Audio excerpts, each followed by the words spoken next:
y bienvenidos a Inspiratic.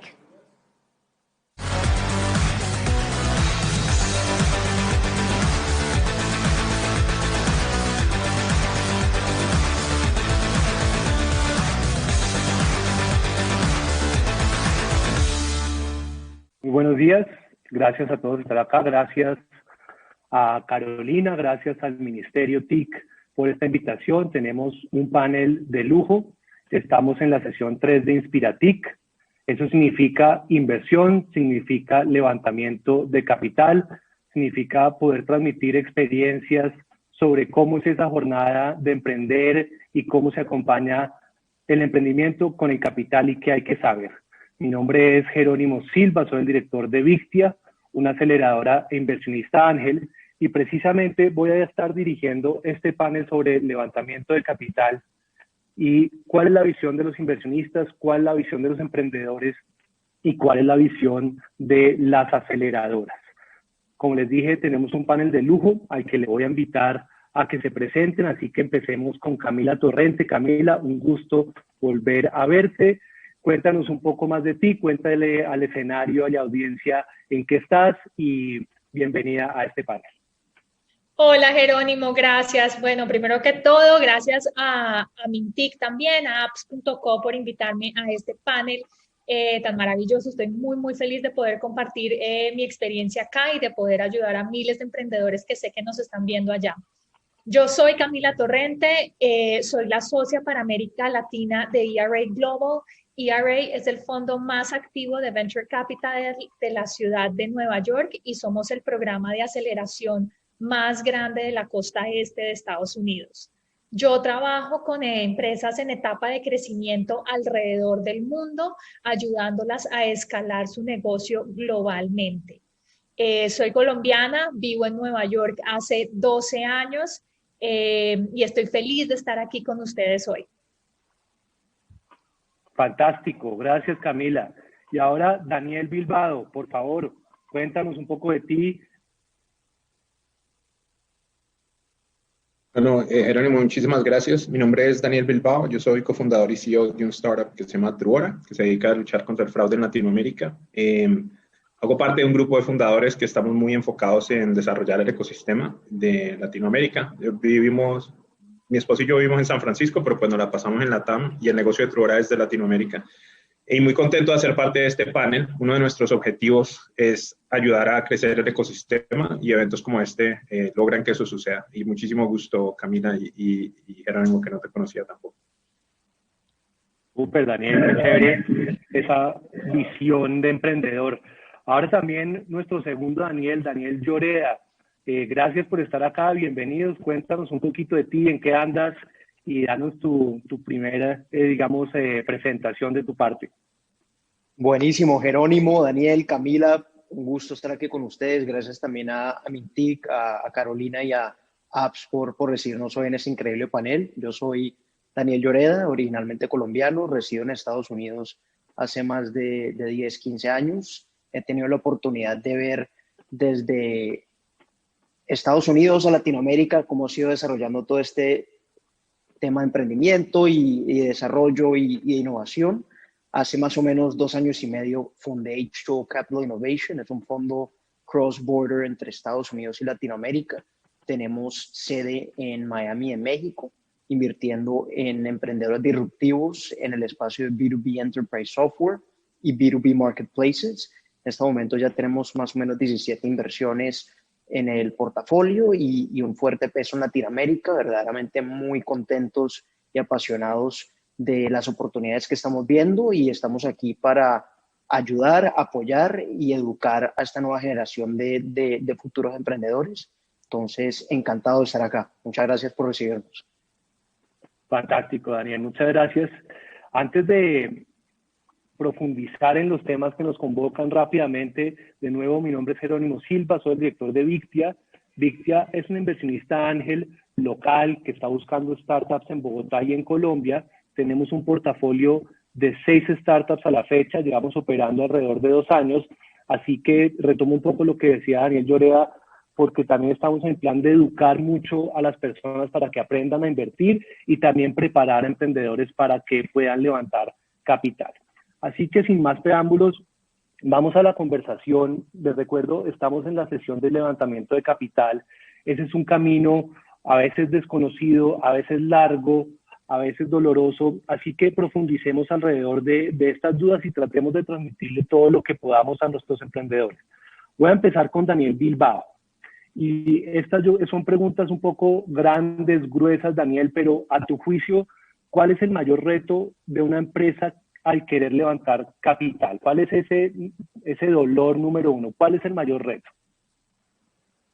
No entender el proceso, diría yo. El levantamiento de capital es como es un proceso, te respondería la misma pregunta, o sea, lo mismo que si me preguntaras qué es lo que más le cuesta a un buen estudiante cuando se gradúa de la universidad para conseguir trabajo. No tiene ni berraca idea de cómo hacerlo, ni por dónde empiezan, ni qué es lo que buscan, ni cómo es ese animal. Entonces ese es el problema más grande. Sé que te estoy respondiendo como de una manera muy abierta, porque ya después específicamente es qué es lo que buscan los inversionistas, para qué se usa el capital, cómo sonar inteligente, cómo no pelar el cobre y al mismo tiempo entender como los distintos tipos de capital. O sea, hay mucha tela donde cortar, pero básicamente es ignorancia. Eso es lo más difícil que hay que sobrepasar al inicio. Listo. No entender el proceso me parece clave porque efectivamente hay una concepción de que el levantamiento de capital son una serie de reuniones como de presentaciones y rápidamente empiezan a surgir los cheques. Pero antes de pasar a la siguiente pregunta con Camila, profundízame un poquito más, Daniel, por favor, en eso que tú llamas el proceso. Digamos, ¿qué 3 o 4 cosas tú dices, mire, el proceso se puede resumir de esta manera y el mayor reto está en el paso 2 o todos los pasos son igual de importantes? Dame un poquito más de tu conocimiento ahí, por favor. Bueno, te explico por qué me está costando responder esto, porque dependiendo del grado de sofisticación, no es que tanto sabe uno cuando habla de fundraising o de levantar capital puede terminar haciendo daño.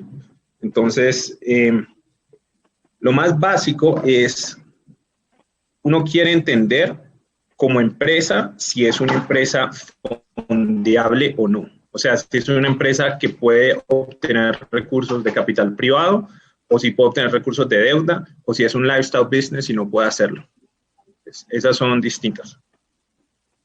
La segunda es, una vez uno sabe qué tipo de recursos necesita, quiere entender qué hace que una compañía sea atractiva.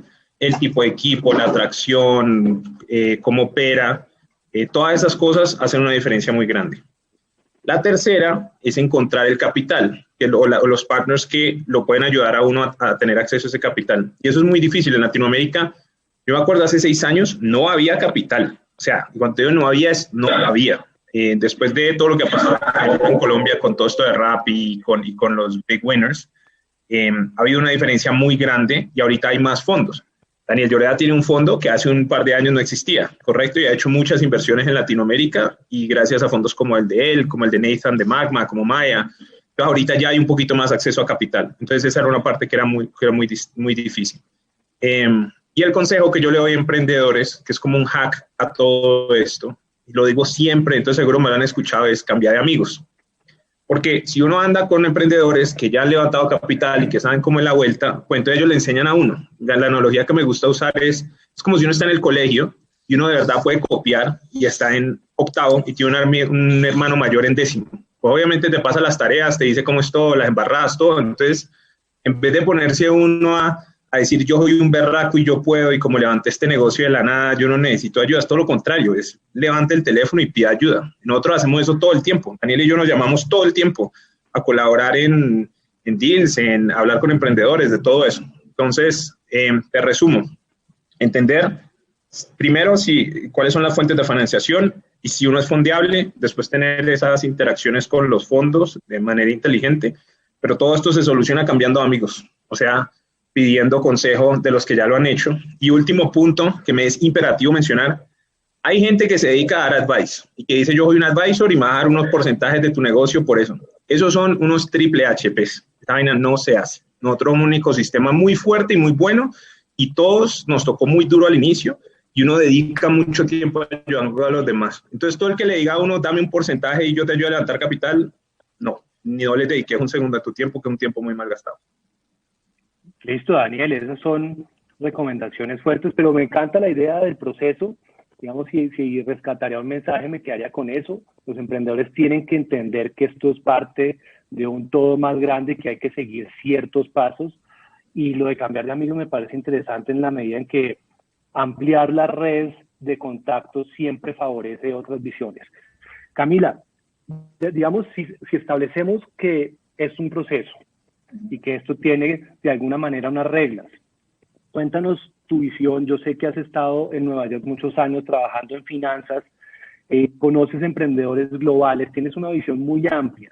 Entonces, si ya el emprendedor sabe que esto es un proceso, identificó algunas cosas del proceso, ¿cuál es el momento preciso para salir a buscar ese capital?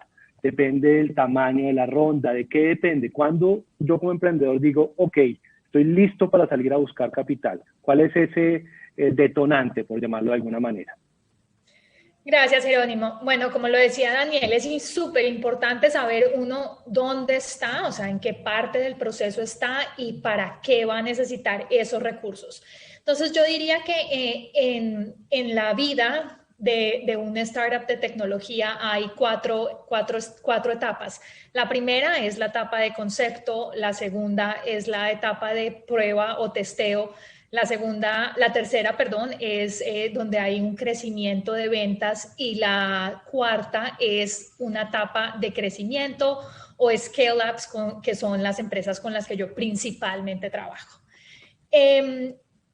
Cuando uno está en la prueba, digamos, de concepto, de idea, no existe un producto, uno está buscando qué resolver, cuál es el problema que yo voy a resolver, y normalmente son solamente pues los dos fundadores tratando de encontrar esta solución y trabajando en esta solución. En Estados Unidos, esa es, digamos, la etapa donde las empresas empiezan a buscar recursos de Friends, Family and Fools, las 3 Fs. Y así es como logran empezar a crecer. Si ustedes son como yo, que su tío no es multimillonario, ni su padrino es dueño de la empresa más, no tienen ese acceso de capital de familia ni de amigos, lo importante para ustedes es buscar todos esos recursos que son gratis y que pueden ayudarlos a identificar su camino de crecimiento de forma pues muy poco costosa o gratis, como lo dije. Todos estos programas que está lanzando Mintic en este momento, todas las ayudas que está lanzando el gobierno de Colombia son muy importantes para que estos emprendedores que están en la etapa de concepto puedan crecer de forma acelerada sin tener que gastar muchísima plata. Después viene la etapa de prueba o testeo, ¿no? Ya son startups que tienen un producto mínimo viable y que están en la etapa de buscar el market fit. Sí, encontrar cuál es el consumidor, cuál es ese cliente perfecto para ellos.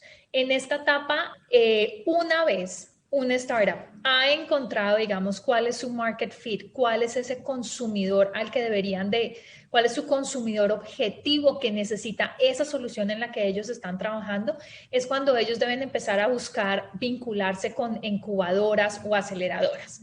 Yo obviamente vengo del mundo de las aceleradoras y creo que el apoyo, no solamente el capital que brindan las aceleradoras, sino el apoyo que dan a los startups es impresionante. Yo lo veo a diario con startups que empiezan en nuestras cohortes teniendo solamente una idea, un producto mínimo viable y muy poca atracción, y al finalizar los 4 meses de nuestros programas ya están al otro lado, están levantando capital. Entonces, en el momento que una startup logra encontrar un cliente objetivo y logra encontrar un buen market fit, es el momento para empezar a buscar aceleradoras o incubadoras que los puedan acelerar en ese proceso. Después viene la etapa, digamos, de ventas. ¿Ok? Cuando ya han encontrado ese cliente, ya tienen un poco de tracción y están buscando sencillamente maximizar el número de clientes o usuarios de su plataforma o de su solución.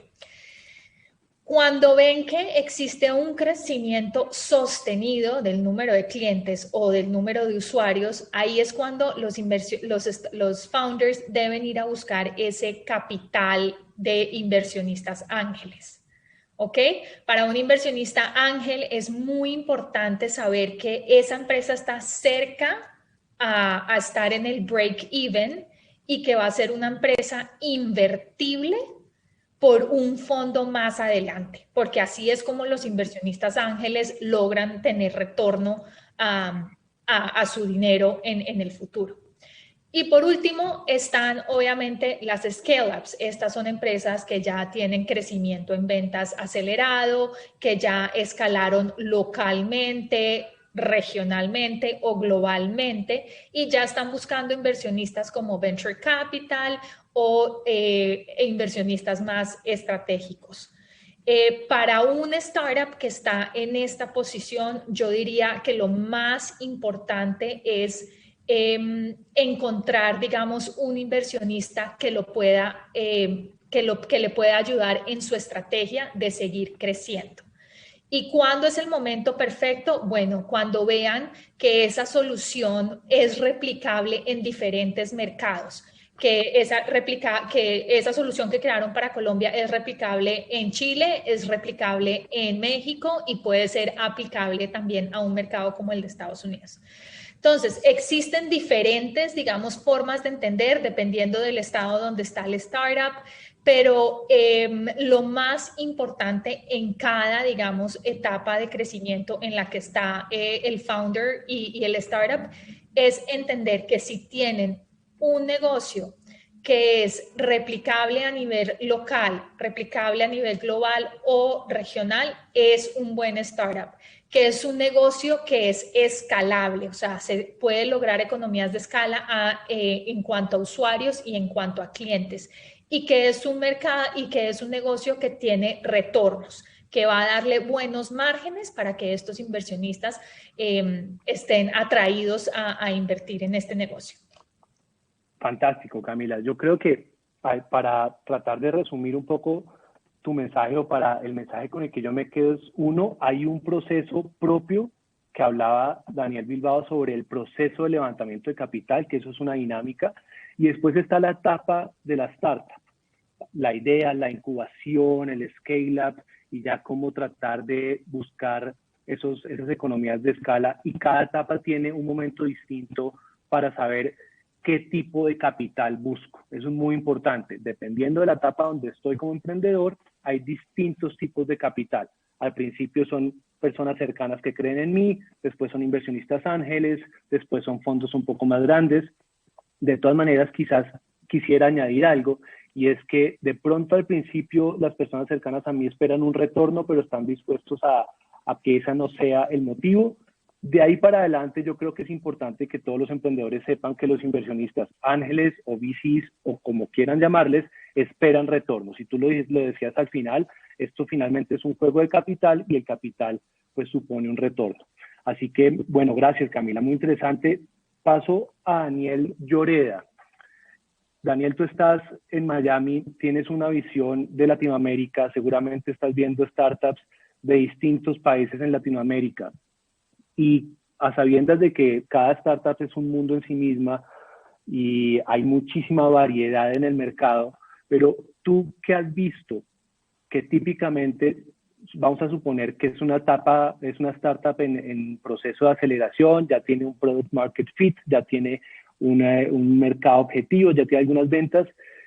¿Qué debería estar o cómo debería estar usando esos recursos ese tipo de startup? ¿En qué lo invierten? Cuando acuden a ti, generalmente son para qué, es para ampliar el equipo, es para mejorar la tecnología. Y eso es lo que tú oyes.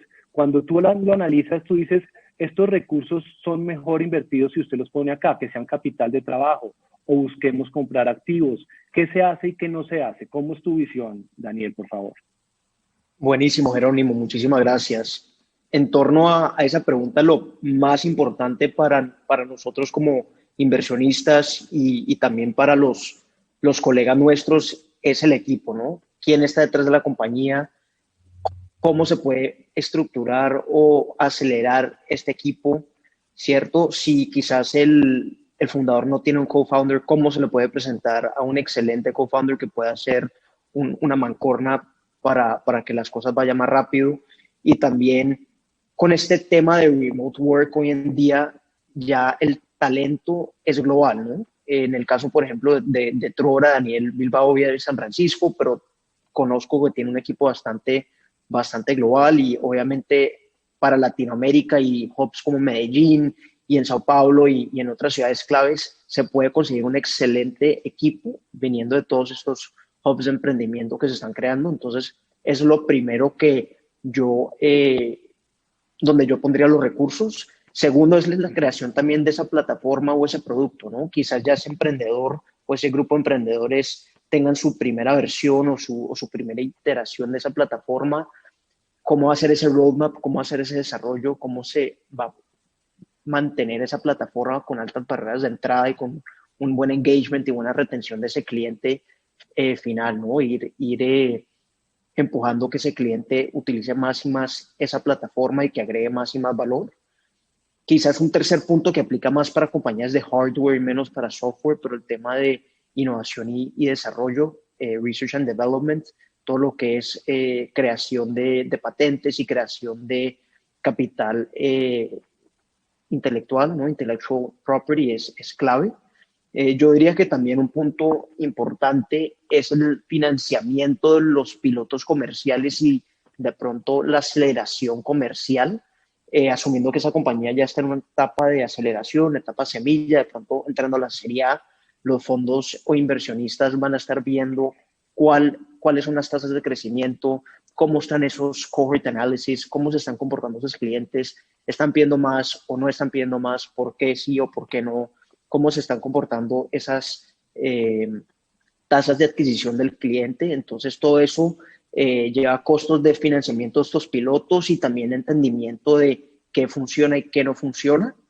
Y por último, diría que el tema del capital de trabajo también es un uso importante, especialmente para los marketplaces. Hay ciertos términos de pago que al principio, quizás porque ese startup no tenga el poder de negociación con proveedores o con agentes del ecosistema, tenga que trabajar con términos de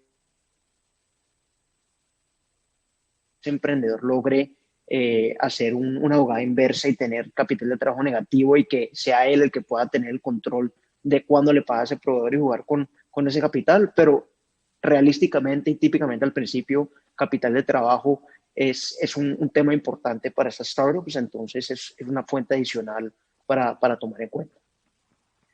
Súper interesante, Daniel, porque yo creo que a medida que ibas describiendo qué analizas tú y cómo típicamente esa plata quiere el inversionista que se invierta, implícitamente estabas dando a entender que las empresas que estaban llegando a ti se están sofisticando tremendamente. Ya están pensando en cómo proteger su propiedad intelectual, ya están pensando con mucha más claridad en utilizar los recursos para generar barreras de entrada y fortalecer su posición competitiva. Eso supone que ya tienen un mercado, que ya han dado un proyecto, que seguramente tienen competencia a la vista, entonces tienen que ser un poco más estratégicos. Y también me parece muy importante lo que tú mencionas del capital humano. Yo creo que ahí la conclusión que yo me puedo llevar es que en algún punto, cuando ya llegan al estado de, digamos, de un VC como el tuyo, las startups y los fundadores también tienen que traer un equipo relevante, un equipo que sepa de la industria donde está operando, que no eran fundadores, pero que van a ocupar quizás un cargo directivo, y eso cuesta recursos porque el capital humano hay que pagarlo bien, porque de alguna manera asegura que el éxito de la empresa pues se dé en el futuro. Así que muy interesante tu visión, porque ya está hablando de una startup que tiene un camino muy recorrido y muy sólido. Muy interesante. Me está llegando una pregunta desde el público, me voy a permitir leerla y quizás responderla rápidamente. Dice la pregunta, nos pregunta Carlos, ¿cuáles son los elementos o ítems que revisan los inversionistas y consideran que son los más demandantes o los que más debería enfocar un emprendedor y por qué? Entonces, si le entiendo bien a Carlos, y de pronto le quiero dar un poquito de juego a Daniel Bilbao, que es emprendedor y ha visto esto andando, pero yo considero como inversionista que siempre ando mirando 5 temas. Yo miro aspectos legales, miro aspectos financieros, miro aspectos de comercio, cómo está vendiendo ese emprendedor, su estrategia en general y su producto tecnológico, porque ese es el sesgo de Victia. Nosotros buscamos startups de base tecnológica. Así que yo miro esos aspectos y verifico que el emprendedor esté ok en esos 5. No significa que esté vendiendo toneladas de plata, no significa que todo esté desarrollado. Yo no busco comprobar que cada uno de los 5 aspectos esté 100% listo, sino busco comprobar que haya un camino y que haya un plan para mejorar esos 5 aspectos. Esa sería como mi respuesta, o muy puntual. Miro, legal, financiero, cómo es tu proceso de ventas, cómo es tu estrategia en el mercado y cómo es tu producto tecnológico. Pero Daniel, quizás tú como emprendedor que te has enfrentado a rondas de inversión, ¿qué te han dicho que quieras ver? Si también puedes enumerarme 5 cositas así rápidamente. Yo tengo una perspectiva un poco distinta de la de Jerónimo. Ahora, yo tengo 2 sombreros. Uno es el de fundador y el otro es como ángel inversionista. Como fundador, pues yo hago parte de un grupo de fundadores que son sofisticados, o sea, que significa que tienen un poco más de conocimiento de cómo levantar capital y todo eso, y como en el país de los ciegos, el tuerto es rey, a mí me miran y me ponen en pan en texto, a pesar de que no es como un pato todavía, pero pues algo sabe. Como ángel, nosotros invertimos muy early stage, y cuando te digo early stage a veces es en un PowerPoint con alguien que de verdad nos gusta mucho y haciendo apuestas muy agresivas. Entonces, lo que miramos es primero el equipo, segundo el equipo, tercero el equipo, cuarto el equipo y quinto de pronto miramos otra cosa. Porque el bet es en la persona mucho más que de inversiones de cheques chiquitos cuando ya hay como más tracción y cosas de esos, pero para mí un startup es todo equipo. Yo creo que un equipo muy bueno le encuentra la comba al palo. Hay veces que uno se encuentra la suerte, o sea, de la manera en la que yo pienso en hacer estos startups es como 80% suerte, y si uno es un muy buen equipo, y eso es como si uno un carro de Fórmula 1 que tiene un muy buen carro. Entonces, uno el piloto es el fundador y el carro es el product market fit y la suerte. Si uno es un idiota, no importa el carro que tengas, no va. ¿Sí me entiendes? Y uno puede que aprenda y no sé qué. Pero si uno es un muy buen piloto, chances are, puede que le encuentre la comba al palo. Entonces, cuando uno está en early stage, es todo el equipo. Y lo único que yo miro, la verdad, pues que miramos de verdad y que hacemos diligence y los valores y le preguntamos a la gente. Y de resto no, pues el resto no, ni lo miro. Súper interesante, Daniel, gracias. Y para el auditorio, en efecto, ustedes constantemente se van a encontrar con ese mantra del levantamiento de capital, que equipo, equipo, equipo. Yo concuerdo 100%. Yo miro otras cositas como institución profesional de inversión, pero concuerdo 100% en que la clave del éxito está en el equipo. Camila, ya hemos hablado un poco de las etapas, tanto del proceso como tal, como las etapas del emprendedor y en qué momento levantar. Daniel expuso como la importancia del equipo, yo miro unas cositas, pero quiero hacerte otra pregunta, y es, surtido ese camino, cuando uno es emprendedor, ¿qué más busca aparte del capital por parte del inversionista? ¿Hay algo más allí? Esta es una relación de cuánto tiempo, cada cuánto se reúnen si se da esa inversión, hasta dónde se involucra, en tu caso, IRA, y qué debe estar buscando ese emprendedor cuando digo, yo quiero que mi inversionista sea X o Y, en tu caso, IRA Capital. Yo quiero estar con esa gente. ¿Por qué los está buscando? Su capital y qué más. Súper. Bueno, voy a caer un poco dentro del cliché y seguro ustedes muchos ya lo han oído, pero la relación con un inversionista es como la relación que tienes con un novio o una novia, que es de largo plazo. O sea, esto mínimo 5 años. Si te va súper bien, 5 años. O si no, esto se puede alargar 7, 10 años. ¿Qué debería un emprendedor de buscar en un inversionista? Es, bueno, uno, principalmente la experiencia, ¿no? ¿Qué experiencia tiene ese inversionista en ese mercado donde ellos están tratando de crecer? ¿Han hecho esto cuántas veces? ¿Son personas que conocen? qué tan grande es su red.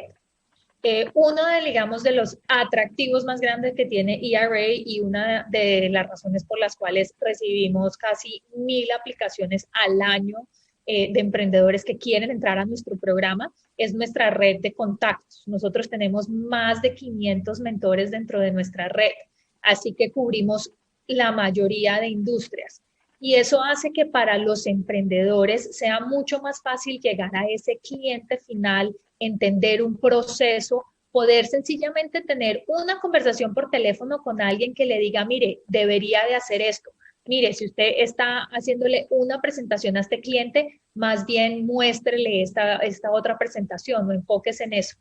Entonces, la experiencia, la red de contactos que tiene esos inversionistas es muy importante. Y por último, también deben de buscar una persona que crea en ustedes, porque hay inversionistas y la mayoría del tiempo uno invierte al principio y si las cosas salen súper bien, después va a venir otro fondo más grande y entonces ese va a ser el proceso. Pero la mayoría de las veces no pasa así y hay que hacer rondas de inversiones bridges, donde uno espera que esos inversionistas que lo apoyaron en el principio lo puedan volver a apoyar o que la empresa esté pasando por un momento difícil y que uno pueda ir donde ese inversionista ángel o donde ese fondo que invirtió al principio de la historia del startup y lo pueda apoyar. Entonces, un inversionista con el que ustedes se sientan cómodos de decirle, oiga, estoy pasando por un mal momento, oiga, por favor ayúdeme a encontrar, digamos, una persona dentro de esta empresa, una persona dentro de este fondo. Es muy, muy importante que exista esa relación entre el emprendedor y entre el founder de la compañía, porque es una relación de largo plazo. Es difícil para los emprendedores y yo sé, todos los emprendedores que están allá afuera oyéndonos, yo creo que ellos dicen, esto es la teoría, yo cuando encuentre ese inversionista y esté dispuesto a darme ese cheque, yo lo voy a coger, no me importa, pero la verdad es que el capital estratégico es muy importante en todas las fases de desarrollo de las empresas. Y es importante que ustedes busquen con cuidado. Esta va a ser una relación de largo plazo. Esto va a ser, digamos, esto va a quedar en su hoja de vida y cuando vayan al siguiente inversionista, van a tener que mostrar, esta persona invirtió en mi compañía. Entonces, vale mucho, mucho la pena que lo hagan con cabeza fría. Yo sé que existe la necesidad de capital, pero también hay muchas otras características que ese inversionista le puede añadir a tu compañía. Buenísimo, buenísimo. Y al final creo que dijiste una palabra clave y es que hay ansiedad. Yo creo que los emprendedores, como están buscando ese capital porque creen que los va a disparar o en efecto consideran que es necesario, se vuelve un tema de ansiedad y empiezan a disparar a distintos objetivos de inversionistas. Y creo que eso es un error típico en el ecosistema. Creo que, como tú decías, el emprendedor se tiene que tomar el tiempo para ver quién te agrega más valor, el capital más valor, conexiones de industria, conexiones comerciales, o sencillamente que haya una relación y que la relación fluya desde el punto de vista humano. Así que yo supongo que una conclusión puede ser que al momento de buscar capital, sí hay una ansiedad, pero vale la pena que como emprendedores hagan la tarea, busquen varias opciones y no siempre hay que dispararle a todo. Incluso los inversionistas prefieren que los busquen porque de verdad puede haber un fit, porque las conexiones que yo ofrezco como inversionista pueden ser benéficas para mi startup. Así que me parece súper clave. Daniel Lloreda, pasemos. Yo quiero agregar un punto pequeño que es importante acá y es emprender es como un ejercicio de irresponsabilidad y de locura, porque uno tiene que tener algún raye para que el equipo de uno es capaz de lograr eso con un poco de incertidumbre. Y todo es como una montaña rusa, ¿me entendés? Y cuando uno más ayuda como inversionista, o sea, cuando de verdad lo llaman, es cuando todo se fue para el carajo, cuando las cosas están muy mal, no cuando todo está bien. Y esa es la llamada importante. Y entonces lo que decía Camila es muy valioso. Uno tiene que ayudar porque entonces uno es como el psicólogo, uno es el cheerleader, y cuando las cosas están mal, uno es el que los ayuda, uno hace las veces de la novia o el novio que ¿cómo se dice? Como understanding, que te entiende. Y ese labor es muy, muy, muy importante. Y por eso también digo a todos los emprendedores que anden con fundadores y con fundadoras, porque cuando uno tiene un grupo de amigos parecido, es como un grupo de apoyo, es como un alcohólico anónimo, una cosa así, pero emprendedores. Esa vaina funciona mucho, es muy valiosa. La salud mental es muy importante. Entonces, por eso, elegir un buen inversionista que pueda jugar ese rol, si se puede, es mucho más valioso que solo el capital o que solo el consejo cuando las cosas van bien. Fantástico, fantástico, estamos de acuerdo. Vuelvo con Daniel Llorea. Establecimos que el equipo es fundamental y hay emprendedores allá afuera diciendo, bueno, yo sí tengo lo que se necesita para emprender, soy echado para adelante, no me comunico bien, etcétera. Y eso es como lo que mira un emprendedor y ahí puede haber una clave del asunto. Sin embargo, tú estás en el juego del capital y el capital son números, Daniel. Y yo creo que los emprendedores allá afuera se están preguntando, bueno, ¿yo qué números tengo que mostrar para que, además de decir que yo soy echado para adelante, me comunico correctamente, tengo hambre de comerme el mundo, pero cómo también hago una argumentación numérica para un inversionista que está diciendo, en todo caso, yo estoy buscando un retorno y eso lo mido es con unos cálculos que hago? ¿Qué tan grande tiene que ser esa ambición? ¿Cuál es tu dimensión típica cuando estás pensando en invertir? Tú dices, hombre, una empresa que esté vendiendo tantos millones de dólares o tantos miles de pesos. ¿Cómo funciona ese análisis de capital desde tu punto de vista? Gran pregunta. Primero, yo diría que es un tema más de arte que ciencia. No hay una fórmula perfecta de cuánto capital o cuántas ventas tienen que tener ya en el balance diría que para un inversionista que está enfocado en etapa semilla serie A, nos gusta ver compañías que por lo menos estén facturando, si es una compañía SaaS, más o menos unos 50,000 a 100,000 dólares mensuales, que equivale a ventas recurrentes de unos 600,000 a $1,000,000. Adicionalmente, no solo a las ventas, pero ya entrar un poco más en el cohort análisis y entender lo que ya hablamos anteriormente, qué tan rápido vienen creciendo esas ventas y ese cliente qué tanto más está consumiendo. Hay una fórmula que es el Net Dollar Retention Rate, que lo mides en esos cohorts para validar eso.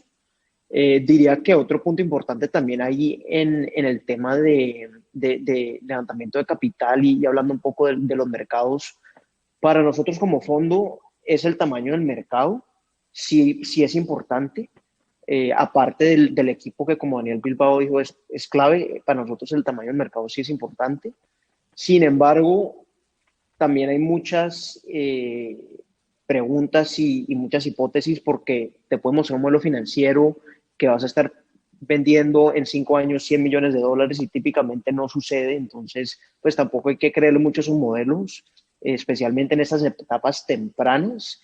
Y regresamos al tema del equipo, ¿no? Que el equipo, en nuestro caso, por lo menos toma más importancia o más peso en una toma de decisión que los números, que la atracción actual y también ese tamaño de mercado para entender qué tan exponencial puede ser la oportunidad.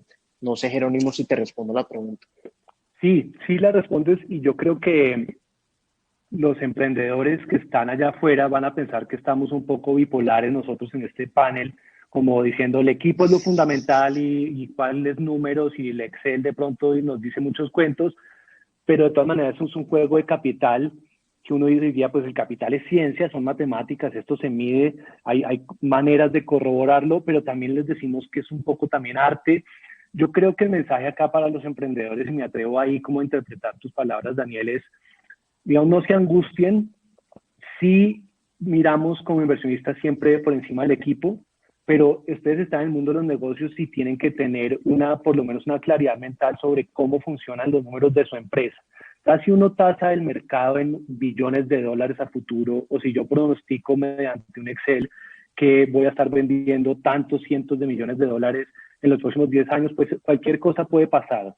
Pero de todas maneras, es bueno, sobre todo desde el punto de vista financiero, creo yo, que el emprendedor tenga una concepción de cómo hace plata, de dónde está su rentabilidad, de cuánto tengo que vender, de cuál es mi break-even. Por ejemplo, decía Camila hace un rato, donde ya, digamos, entiende que eso es una etapa de aceleración donde el inversionista ángel quiere ver un break-even. Entonces, más que uno se descache o no en el Excel y en la proyección financiera, porque puede pasar, es importante tener claridad sobre cómo funciona la plata por dentro de la empresa, más allá de que estemos emprendiendo y más allá de que lo que más miremos es el equipo. No sé si eso te interpretó bien, Daniel, o alguien quiera complementar sobre ese aspecto. A mí me gustaría... 100%. Adelante, Daniel. Le agrego ahí solo un punto que comenta Jerónimo, que es clave, no solo o no tanto de pronto cuáles son las ventas hoy, pero que el emprendedor tenga un rumbo al break-even, o como lo llaman, path to profitability, y entender cómo esos unit economics, esas métricas de márgenes del negocio pueden ir mejorando y qué hay que hacer para mejorarlas, ya sea si es un marketplace, bajar los costos logísticos, bajar el Customer Acquisition Cost, si de pronto es para un SaaS, cómo incrementar ese lifetime value sobre el Customer Acquisition Cost, entender cuál es ese rumbo y cómo se va a hacer, y poder proyectarle eso al inversionista. Perfecto, y Daniel Bilbao también quería complementar. Esto es, están los economics del fondo y los economics de la empresa. La empresa, obviamente, si vende zapatos de $100 a 80 va a crecer mucho, pero no es un modelo sostenible. Entonces los fundadores tienen que buscar cómo tener ese modelo sostenible. Y los fondos necesitan retornos. Pues cuando uno como emprendedor tiene un mejor entendimiento de un fondo que tiene que hacer 3, 4, 5x de retorno, que tiene limited partners que le dan un capital y cómo funciona esa matemática, uno se vuelve más inteligente y entiende mejor los problemas del otro lado. Entonces uno entiende mejor qué es lo que buscan los inversionistas y si hay un buen match. Gracias, Daniel. Yo creo que es importante. Camila, quizás agregas algo. Quería añadir un poco, porque lo que tú dijiste, o sea, como que dijimos dos cosas y no queremos confundir a los emprendedores. Yo como lo veo es que uno también tiene que tener como un pool de inversionistas, así como tienes un pool de mentores que son diferentes. Ojalá todos nuestros inversionistas fueran unos bacanes, todos fueran súper amigos, nos sentiríamos súper tranquilos de llamarlos a la hora que fuera, ir a tomarnos un café con ellos, contarles todas nuestras cosas. Bien, o sea, eso sería como el ideal, porque siempre, o sea, el emprender y levantar capital es un proceso demandante, es un proceso largo, es un proceso donde van a estar muchas veces solo los emprendedores tomando decisiones importantes, y sería mejor poder, digamos, contar con ese apoyo de sus inversionistas. Pero también van a haber inversionistas que no son los amigos, también van a haber inversionistas donde no va a haber esa relación, digamos, tan estrecha, tan de amistad, pero que igual le van a aportar experiencia, que igual le van a aportar contactos al negocio y que vale la pena tener. Entonces, para todos los emprendedores que están empezando, digamos, ese proceso de levantar capital, hay que tener un pool y está bien. Obviamente, lo mejor serían que todos fueran inversionistas que los están apoyando.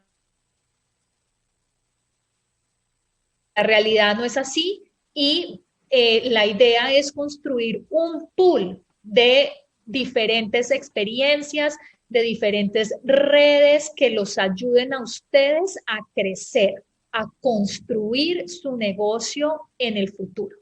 Eso debe ser, digamos, como el objetivo de los emprendedores que empiezan, digamos, este proceso ahora.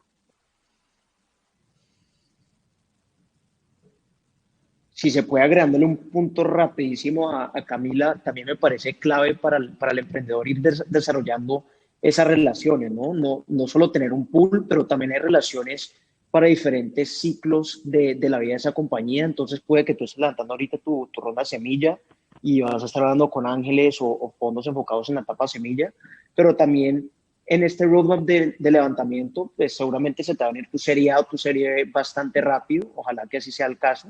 Y ya también deberías de tener una visión de quién sería ese inversionista y ir abriendo las puertas para desarrollar la relación sin estar vendiéndole algo, simplemente ir abriendo puertas y verlos hasta como unos mentores que te pueden ayudar a abrir más puertas. De acuerdo con todos y son importantes. Eso último, Daniel, me parece fundamental, ir construyendo relaciones, pues es muy importante. Se nos está agotando el tiempo. Quiero hacer la última pregunta que viene del público y pedirles que nos dejen de despedida para todos nuestros oyentes y toda la gente que nos está viendo un tip alrededor de cómo hacer esto y qué es lo más importante para levantar capital. Entonces, precisamente nos pregunta Gonzalo, ¿existe una guía, receta o fórmula para el levantamiento de capital? Me parece una pregunta pertinente porque en últimas lo que creo que estamos diciendo a lo largo de estos minutos en este panel es que no hay una sola fórmula, hay algunos elementos que tienen que tener en cuenta, el equipo, cómo vender una historia, hay algo de números, hay que alinear incentivos, pero a mi juicio no hay una sola fórmula. Hay fórmulas para hacer un pitch, hay un tiempo de 2 minutos, de 5 minutos, hay que ir construyendo relaciones, pero es un proceso que demanda muchas habilidades simultáneamente. Ese es mi punto de vista, pero empezando con Daniel Lloreda, para terminar con Camila, yo pienso que no es una fórmula, Daniel. ¿Tú cómo lo ves rapidísimamente? Y si quieres dejarle algo al auditorio, ¿qué sería? Darles un tip para esto de levantamiento de capital. Yo diría, como dice Phil Knight, just do it, no lo pienses tanto, ejecuta, hazlo, levántate, renuncia si tienes esa idea, después te las buscas cómo te alimentas y para adelante, porque lo que uno no hace ahora joven, después en 30, 40 años se va a arrepentir. Muy bien. Daniel Bilbao. Sí, no hay fórmula para levantar capital. Lo que yo digo es cambiar de amigos, o sea, empezar a tratar de conocer gente que lo haya hecho para que te expliquen cómo funciona. La otra es la empresa que más fácil levanta capital es la que menos lo necesita. Y una forma de levantar capital es vender el producto y que el cliente te lo compre. La gente como que se le olvida eso a veces. Si logras que alguien te pague, eso es capital para seguir creciendo la empresa y así ha sucedido por toda la historia del capitalismo. Apenas ahorita es que tenemos estas cosas de venture capital. Entonces, tratar de poder cobrarle al cliente me parece que es como la más segura de todas y nunca perder ese norte. Fantástico. Y Camila, para terminar contigo, ¿cuál es tu tip? ¿Y estás de acuerdo? ¿Hay fórmula o no hay fórmula? No creo que hay fórmula. Creo que hay muchas herramientas que uno puede utilizar o que los founders pueden utilizar para hacer este proceso de levantamiento de capital menos doloroso. Lo que decía Daniel ahorita, no todo es levantar dinero de venture capital, es un proceso largo, demandante, tedioso, puede afectar a tu empresa, entonces tienes que estar seguro que estás en el momento para hacerlo.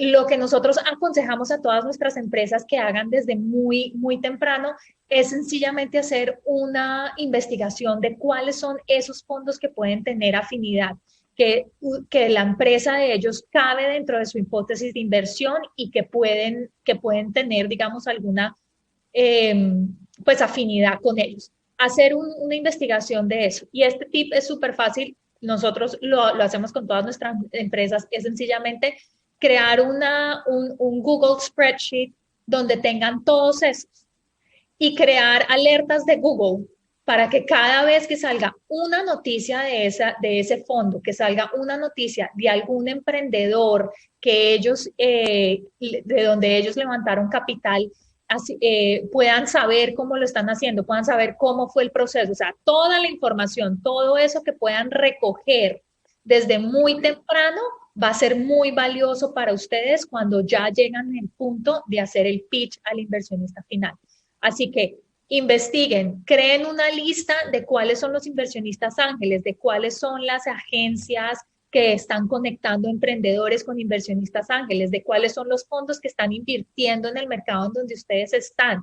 Creen Google Alerts para saber todo sobre ellos, para entender mejor su dinámica, los mercados los que están viendo, los negocios que están viendo. Y cuando ya lleguen al momento de levantar, ya van a tener mucha información y mucho conocimiento sobre ellos. Perfecto. Muy bien, pues fantástico. Gracias, Camila. Gracias, Daniel Bilbao, y gracias, Daniel Lloreda. Creo que ha sido fantástico. Creo que los asistentes se llevan buenas ideas, grandes aprendizajes. Yo resumo los tips que ustedes dieron con hacer la tarea. El emprendimiento es de hacer la tarea.